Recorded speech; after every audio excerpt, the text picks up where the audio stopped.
Hello everyone, आप सब कैसे हैं। मैं उम्मीद करता हूं कि बहुत अच्छे होंगे और अपनी पढ़ाई को बहुत अच्छे से कर रहे होंगे। मैं आकाश कुमार पढ़ाना आईसीटी वर्चुअल क्लासरूम में आपको स्वागत करता हूं मेरे प्यारे बच्चों। जैसा आपको पता है मेरे प्यारे बच्चों, बेसिकली हमारी आपका जो है हमारी अपनी 12th क्लास है। हिस्ट्री हम लोग देख रहे हैं और हिस्ट्री में हम लोग बात कर रहे थे विद्रोही और राज, जो हमारा चैप्टर था। तो कल हमने देखे कौन कौन से केंद्र ऐसे थे जो आपका विद्रोह के रूप में उभरे और सामने आए। फिर हमने ये देखा, उसके बाद देखा फरंगी राजकांत और दुनिया खत्म हो रही है। जैसे जैसे आपका अंग्रेजों का शासन बढ़ा तो लोगों ने कहा ये फिरंगियों का शासन है, और अगर ये बढ़ेगा तो दुनिया खत्म हो जाए। दुनिया खत्म होने का मतलब है कि हमारे देश की जो चीजें, हमारी चीजें हैं, जो संस्कृति, हमारी आजादी, वो सब खत्म हो रही हैं। उसके परिप्रेक्ष्य में उन्होंने कहा और बताने का प्रयास किया कि कैसे तालुकादार छीने, कैसे राजशाही छीनी, कैसे नवाबों के जो आपकी रियासतें थी वो छीनी, और ये सब छीनने की वजह से तालुकादार, जमींदार, किसान और लोगों में कैसे आपका असंतोष फैला। वही किसानों के बच्चे क्या थे, बंगाल और अन्य जो आपकी इन्फेंट्री थी, आर्मी थी, उसमें वो आपके भर्ती थे। उन्होंने कैसे असंतोष को देखा, बढ़ते हुए ऊंचे लगान और टैक्स को देखा। उन्होंने उस समय के मार को झेला, जब सूखा पड़ रहा था तब भी उन पर कोई भी रियायत न दी गई। ये सब असंतोष बन के फूटा 1857 की क्रांति में, और मौका मिला आपका चरबी वाले क्लास। क्लियर है? तो जैसे ही जनता को मौका मिला, जनता ने अपना विद्रोह किया, और उस विद्रोह की पूरी परिपाटी और परिपक्वता हमने इसमें देखने का प्रयास किया। फिरंगी कैसे भैरे बैरिक में ये चीजें पोच कैसे रही थी, कि बढ़ा कैसे, ये सारी चीज क्या थी, हमने एक एक करके गौर करके देखने का और जानने का प्रयास किया है कि आखिरकार ये चीजें हो क्यों रही थी, इनकी वजह क्या थी। एक एक करके हमने सब देख लिया था, जो उसके कारण के कॉजेस के पीछे ने देखा। एक बार आप लोग रिवीजन करिए, पढ़िए, कोई डाउट, कोई क्वेरी होता है किसी का, एक बार देख ले, फिर इनको हम लोग जो है नेक्स्ट लेक्चर में आगे कंटिन्यू करेंगे। और हमने यहाँ तक देखा कि भैया नए अंग्रेजी कपड़े पहनने से आदमी स्मार्ट नहीं होता, चतुर नहीं हो जाता। क्लियर है? अवध के पूर्व सिपाहियों का जो वापस ढर्रा था, वो सारी चीजें हम लोग इसमें देख चुके थे। क्लियर है? पढ़िए, फिर आगे बढ़ेंगे। हम लोग कुछ पूछ रहे हैं, पूछिए। हो गया? चलिए, सिपाही विद्रोह क्यों चाहते थे ये भी हमने देख लिया। अब एकता की कल्पना पर हम लोग आगे बढ़ेंगे। चलिए, एक बार कोई डाउट, किसी क्वेरी हो, पूरे चैप्टर में कुछ पढ़ा हो, कोई डाउट ऐसा रह गया हो। देखिए, चैप्टर शुरू करने के बाद थोड़ा सा गैप मैं इसलिए देता हूँ ताकि कोई सी का डाउट है वो अपना क्लियर कर ले। चलिए, आगे बढ़ रहे हैं, और आगे बढ़ते हुए हम लोग इसमें देख रहे हैं। सबसे पहले आप ध्यान दीजिए, एकता की कल्पना, एकता यानी कि यूनिटी। 1857 में विद्रोही द्वारा जारी की गई घोषणाओं में जाति धर्म का भेद किए बिना, ये बहुत बड़ी बात थी उस जमाने में कि लोगों ने जाति और धर्म का भेद नहीं किया। भेद किए बिना समाज के सभी तबकों ने आह्वान किया जाता था कि वह सारी घोषणा मुस्लिम राजकुमार और नवाब की तरफ से या उनके नाम पर जारी की गई। ये भी देखा गया कि भाई जो भी घोषणा हो रही है, चाहे अवध के नवाब का आपका नाम हो ब्रिटिश कादिर, और चाहे आपका आपका मुगल बादशाह बहादुर शाह जफर हो, क्लियर है, बंगाल के नवाब हो, या फिर झांसी की रानी हो, ये सब राजकुमारों और नवाबों के नाम से ही घोषणा की गई। परंतु उनमें भी हिंदुओं की भावना का ख्याल रखा जाता। विद्रोह को ऐसे युद्ध के रूप में पेश किया जा रहा था जिससे हिंदू और मुस्लिम दोनों को आपका नफा नुकसान बराबर है, यानी कि दोनों को क्या था, बैलेंस किया गया हर चीज। ठीक, इसारतों ने, अंग्रेजों ने पहले हिंदू मुस्लिम के अतीत की ओर संकेत किया था कि मुस्लिम साम्राज्य के तहत समुदाय में सह अस्तित्व का गौरव गान किया जाता है। ऐसा था, सह अस्तित्व का जो है गौरव गान जो है किया जाता। ठीक, बहादुर शाह के नाम से जारी घोषणा में मोहम्मद और महावीर दोनों की दुहाई देते थे। जनता से लड़ाई में शामिल होने वाले आह्वान किया गया था। दिलचस्प बात यह थी कि आंदोलन में हिंदू और मुस्लिम के बीच में खाई पैदा करने की अंग्रेजों द्वारा की गई कोशिश के बावजूद ऐसा कोई फर्क नहीं आया। यानी कि अंग्रेजों ने पूरी कोशिश की सेपरेशन की, भाई हिंदू और मुस्लिम एक साथ मिलकर ये आंदोलन ना चलाएं, अलग अलग चलाएं, ताकि ये क्या रहे, अगर मजबूत नहीं होंगे फिर ये। लेकिन ऐसा नहीं हुआ। अंग्रेजी शासन दिसंबर 1975 में पश्चिमी उत्तर प्रदेश के स्थित बरेली के हिंदुओं को मुसलमानों के खिलाफ भड़काने के लिए आप देखिए 50,000 रुपए खर्च किए गए और उनकी यह कोशिश नाकाम रही। उस जमाने में 50,000 देने का मतलब जानते हैं, जैसे आज तारीख में 5 करोड़ रुपए खर्च किए। क्लियर है, ऐसा हुआ। आइए थोड़ा सा कुछ पढ़ते हैं। उस जमाने में कुछ घोषणा पत्र हमको मिले हैं, कुछ जानकारियां हमको मिलती है, उनको देखते हैं। जैसे आजमगढ़ घोषणा पत्र 25 अगस्त 1857। विद्रोही क्या चाहते थे, इसके बारे में हमारी जानकारी का एक मुख्य स्रोत सर्व विवादित है। इस युग में हिंदुओं के लोग, हिंदू मुस्लिम दोनों ही अधर्म और षड्यंत्रकारी अंग्रेज में निरंकुश और उत्पीड़न का त्रास थे।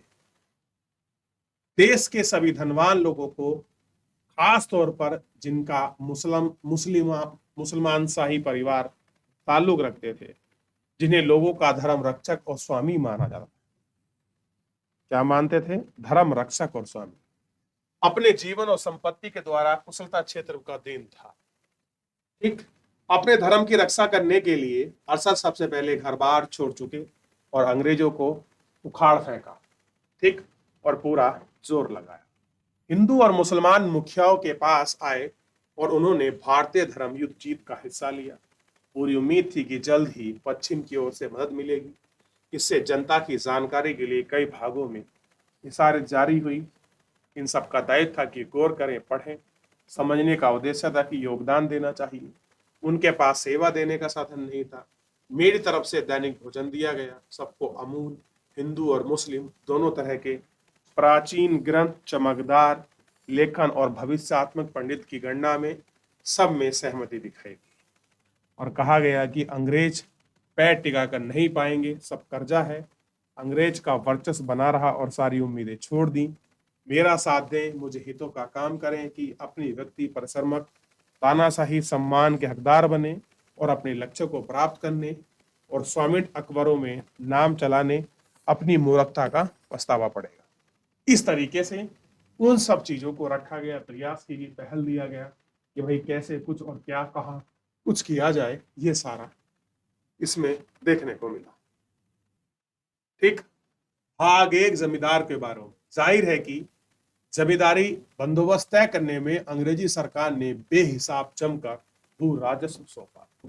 सबसे बड़ी बात क्या थी जमींदारों पर? उन्होंने कि इस तरीके का राजस्व सौंप दिया कि जमींदार बंदोबस्त तय तो किया, मतलब जिसका कोई तुक ना हो, हिसाब ना हो, इतना राजस्व वसूलने की कोशिश की गई। कोशिश क्या थी कि भैया आपका हमको ऐसा राजस्व। कई जमींदार को बेइज्जत और बर्बाद किया गया। बकाया लगान की वजह से उनकी जागीरें नीलाम कर दी गई। अब तो यह हो गया कि एक आम रैयत किसी जाना नौकर या किसी गुलामी की ओर से दाखिल किए गए मुकदमे पर बाइज्जत जमींदारों को अदालत में घसीटा जा रहा था, गिरफ्तार किया जा रहा था और कैद खानों में भी डाला जा रहा था। ये हालत थी वहां के जमींदारों की। बेइज्जत किया गया। जमींदारों के बारे में दायर किए गए मुकदमों में भारी खर्चों पर स्टाम्प और दीवानी अदालतों के गैर जरूरी खर्चों के मकसद प्रतिवादियों को दंडित करना रहा था। जबरदस्ती उन पे स्टाम्प लगाए गए, दीवानी टैक्स लगाए गए, जबरदस्ती उनसे काम करा रहे, जबरदस्ती का पैसा खर्च करवा रहे उनका। जमींदारों को के खजाने को स्कूल, अस्पताल, सड़क आदि के चंदे के नाम से हर साल खाली किया गया। वसूली में बादशाह सरकार की कोई जगह नहीं थी। जमा हल्का हो गया। जमींदार हितों में रक्षा की गई। जमींदार अपनी जागीरदारी को अपने ढंग से शासन करने का अधिकार हो गया। कैसे करने लगे? अपने हिसाब से ये सारी चीजें करनी। भाग दो व्यापारियों के बारे में। इस अर्धमी और षड्यंत्रकारी ब्रिटिश सरकार ने नीले कपड़े, जहाज व्यवसाय, तमाम बेहतरीन बहुमूल्य चीजों के व्यापार में एक अधिकार स्थापित कर, चाहे नील हो, कपड़ा हो, सोरा हो, मसाले हो, सब पर क्या था? ब्रिटिश सरकार की ही अपनी पकड़ थी और अपने हिसाब से ही सब चीजें उन्होंने बना दी और अपनी चीजों के आधार पर एकाधिकार, मतलब वो ही वहां ट्रेड कर सकते थे, ऐसा इन्होंने अधिकार किया। अब छोटी मोटी चीजें का व्यापार लोग रच रहे थे। डाक खर्चे वसूली, स्कूल के आपके चंदे के नाम पर व्यापारी के मुनाफे पर सीधे सेंध मारी जा रही। जो बचा खुचा पैसा है कि भैया आप डाक खाने पर खर्च करो, स्कूल के नाम पर दान दो, चंदा दो, तमाम रियासतों के बावजूद व्यापारी को 2 करोड़ की आमदनी के शिकायत पर गिरफ्तार कर लिया था। अगर 2 करोड़ की शिकायत अगर मिल गई है किसी व्यापारी की तो अंग्रेजों ने उसको गिरफ्तार किया, बेइज्जत किया था। जब बादशाही सरकार बनेगी तो इनसे अरेबी तौर तरीकों को खत्म कर दिया जाएगा। जमीन व पानी दोनों को रास्तों के हर चीज का व्यापार भारत के देसी व्यापारियों को खोल दिया जाएगा। लालच क्या मिला कि यार ये हट जाएंगे, सब कुछ हमारे हाथ में हो जाएगा, पानी का व्यापार भी कर सकते हैं, पानी से भी व्यापार कर सकते हैं, जहाज वगैरह जा सकते हैं, जमीन से भी कर सकते हैं, इनको हटाओ। क्योंकि इतने बेइज्जत हो चुके हैं, अगर कोई 100 रुपए का 2 रुपए का मुकदमा लिखवा दे तो पुलिस उनको गिरफ्तार करने आती थी 2 करोड़ के मुकदमे के लिए, 2 पैसे के लिए सवाल। इसलिए हर व्यापारी की जिम्मेदारी थी कि वह इस जंग में हिस्सा लें और बादशाह सरकार की इनामी की मदद करें। कुल मिलाकर सब लोग अपने हित साधने पर लगे थे। यार अगर पहली सरकार आ जाएगी तो हमारा व्यापार ठीक चलेगा, कि हम पे मुकदमे नहीं होंगे, हमारा ट्रेड पनपेगा, इन्होंने जो हमारी आमदनी खत्म कर दी, हमारी आमदनी बाप के पनपेगी। ये सारे मुद्दे इसमें बरकरार बने रहे। क्लियर है? चलिए अभी 2 वृत्तांत पढ़े हैं, अभी तीसरों के पढ़ेंगे। अगस्त घोषणा आपने पढ़ी, पहले इसमें देख के बताइए, कोई डाउट, कोई क्वेरी, कुछ पूछना है, क्या समझ आया आपको, फिर इससे हम आगे बढ़ेंगे। क्लियर है?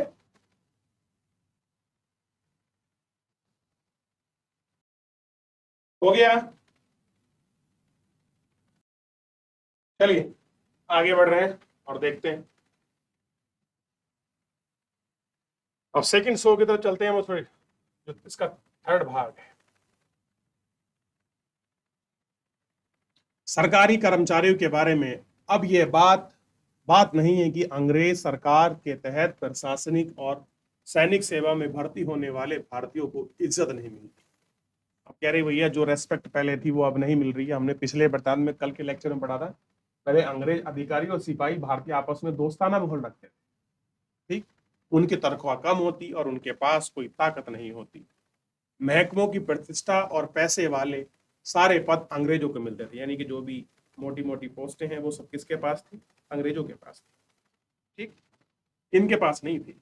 इसलिए ब्रिटिश सरकार में काम करने वाले तमाम भारतीय अपनी मजहब के हित पर ध्यान देना चाहते, वफादारी छोड़कर बादशाह सरकार पर ध्यान देना चाहते थे। फिलहाल 200 से 300 रुपए प्रति माह की तनख्वाह मिले, भविष्य में ऊंचाई के ओहदों पर बढ़े। भाग 4 में कारीगरों के बारे में हमने, इसमें कोई शक नहीं है कि इंग्लैंड में बनी चीज का लाकर यूरोप में बुनकर सूती वस्त्र, बड़ी, लोहार, मोची आदि को बेरोजगार कर दिया गया। काम धंधों पर इस तरह कब्जा जमा लिया गया कि देसी कारीगरों को हर श्रेणी में भिक्षु मांगने की हालत पर पहुंचे। चाहे अधिकारी हो, सेना में काम करने वाले हो, चाहे किसान हो, चाहे व्यापारी हो, चाहे नवाब हो, कारीगर है, सबकी हालत खस्ता हो रखी है पूरी। बादशाही सरकार में देसी कारीगरों को राजा और अमीर की सेवा में तैनात किया जाता था और निसंदेह उनकी उन्नति होगी। कारीगरों को अंग्रेजी सेवा छोड़ देनी चाहिए। सब इसलिए पीछे पड़ रहे कि भैया अपने पुराने ही ठीक है, जैसे भी है बादशाह के यहाँ पहुंच जाएंगे, अपना जिंदगी बढ़िया हो जाएगी। ठीक। भाग 5 पंडित, फकीरों और अन्य ज्ञानी व्यक्ति के बारे में। अब भाई पंडित बचे हैं, फकीर बचे हैं और कुछ लोग ज्ञानी व्यक्ति के बारे में। पंडित फकीर क्रम से हिंदू मुस्लिम धर्मों के अभिभावक हैं, यूरोपीय दोनों धर्मों के शत्रु हैं। फिलहाल धर्म के कारण ही अंग्रेजों के खिलाफ एक युद्ध छिड़ा हुआ है, ऐसा है युद्ध। इसलिए पंडित और फकीरों का फर्ज है कि वो खुद मेरे सामने पेश किए गए इस पवित्र युद्ध का हिस्सा निभाएं। भैया कहानी क्या है उसको निभाओ अच्छे से। इस घोषणा में ब्रिटिश के खिलाफ उठाए गए मुद्दे हैं, प्रत्येक तबके के लिए हैं। भाग को ध्यान से पढ़ें, घोषणा की भाषा पर ध्यान दीजिए, देखेंगे तो कौन सी भावनाओं पर जोर दिया गया है। सब में एक ही भावना है कि भैया अपने पुराने नवाब ठीक है, जो पुरानी व्यवस्था उसको बहाल करो, ये व्यवस्था बहाल नहीं होनी चाहिए, क्योंकि इससे सबका नुकसान है। चाहे उसमें नवाब रहे हो, जमींदार रहे हो, व्यापारी वर्ग और महाजन रहे हो, चाहे कारीगर रहे हो, चाहे पंडित रहे हो, चाहे काम करने वाले रहे हो, सबका जीवन अस्त व्यस्त रूप में बटा है। कैसा है? बड़ा अस्त व्यस्त बटा। अब इसके बारे में भी कुछ कहानी है कि सिपाही क्या सोच रहे हैं आखिर में। सिपाही तो कुछ सोच रखते होंगे, इनकी जिंदगी कैसे चली है, कैसे गुजर बसर हो रहा है। चलिए एक बार नजर दौड़ा लीजिए फटाफट से, आपको देख लीजिए। कोई डाउट, कोई क्वेरी है, कुछ पूछना है तो एक बार देख ले बेटा, फिर आगे।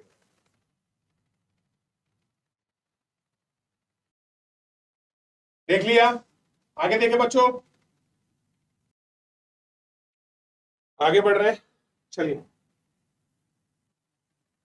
अब एक वृतांक और है, सिपाही क्या सोचते थे, क्योंकि परेशान तो सिपाही भी थे। विद्रोही सिपाही की एक अर्जी जो बच गई। एक सदी पहले, एक सदी मतलब 100 साल पहले, भाई एक सदी का मतलब 100 साल से तो होता है।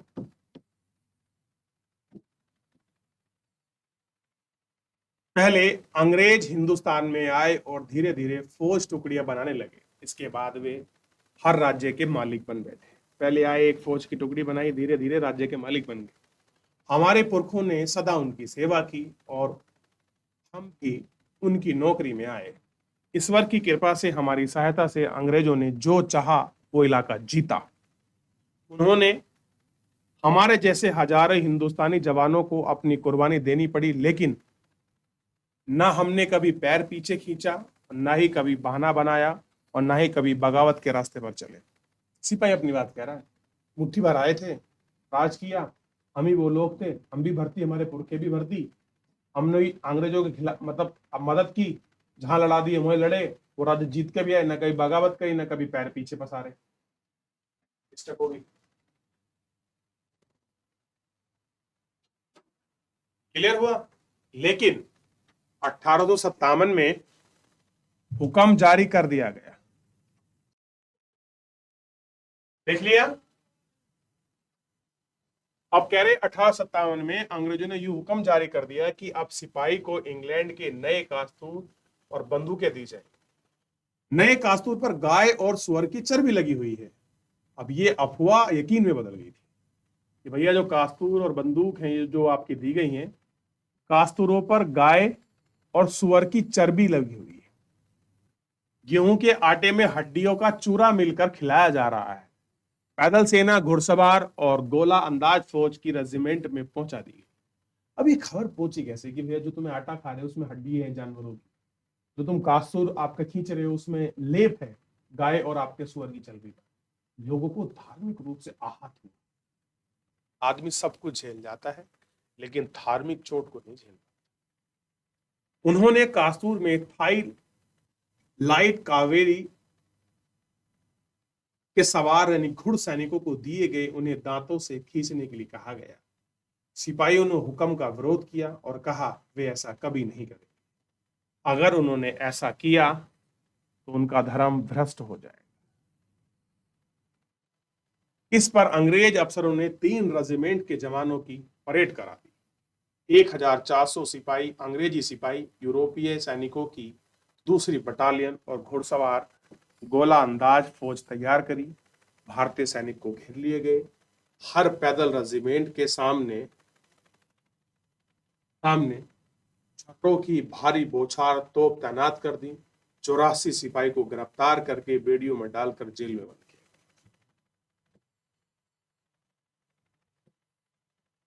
छावनी की सवार इसलिए जेल में डाला गया था कि हमें डर कर नए कास्तूर और दांतों खींचने लगे। इस कारण हम हमारे देश में ठहरे हुए इकट्ठी आस्था की रक्षा पर लड़े।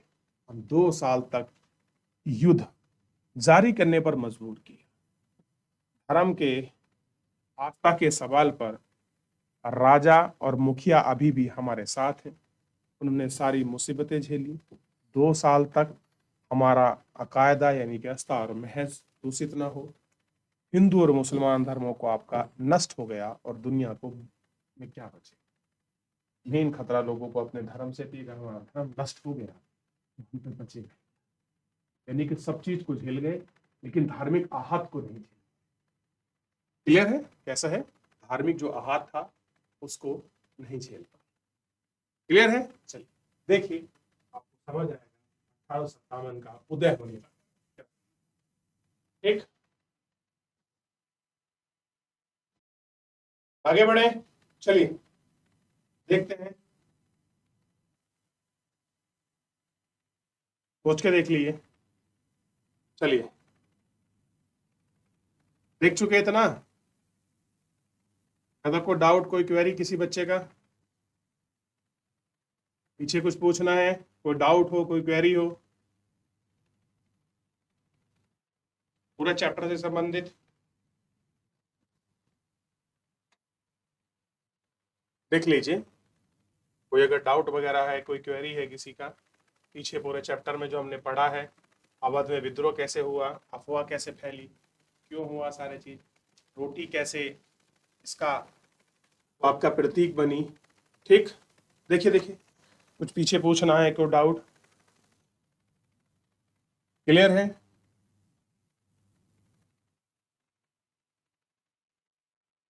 देख लिया आपने, महारानी के बारे में देखा और नाना साहिब को देखा आपने, कैसे क्रांति हुई, क्या क्या योजना थी, किन साक्ष्यों के आधार पर इन सारे चीजों को रखा गया, ये आपको देख लेना चाहिए।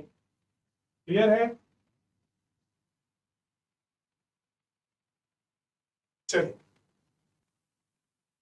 चलिए, तो इतना हमने इसमें देखने का प्रयास किया कि आखिर ये सब हुआ कैसे, कैसे तहसीलदार और कैसे ये शिकायतें बनी, कैसे कुछ चला, इसके विषय में हमने पढ़ने का, जानने का, देखने का प्रयास किया।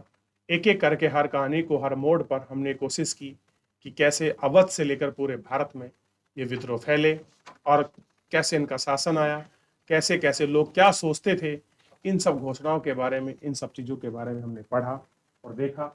मेरे प्यारे बच्चों, हम लोग जो है, आप लोग इसको एक बार अच्छे से घर जाकर देखिए, आपको समझ आएगा। हर स्रोत, हर जानकारी आपके लिए महत्वपूर्ण साबित होगी और आप देख सकते हैं कि किस प्रकार से ये सारे स्रोतों को इसमें रखा गया, देखा गया, बात की गई। फिलहाल मेरे प्यारे बच्चों, आज के इस लेक्चर में इतना ही, मिलेंगे नेक्स्ट लेक्चर में। तब तक अपना ध्यान रखिए, स्वस्थ रहिए, अपनी पढ़ाई को बहुत अच्छे से करते रहिए। मुझसे जुड़ने के लिए आपका बहुत बहुत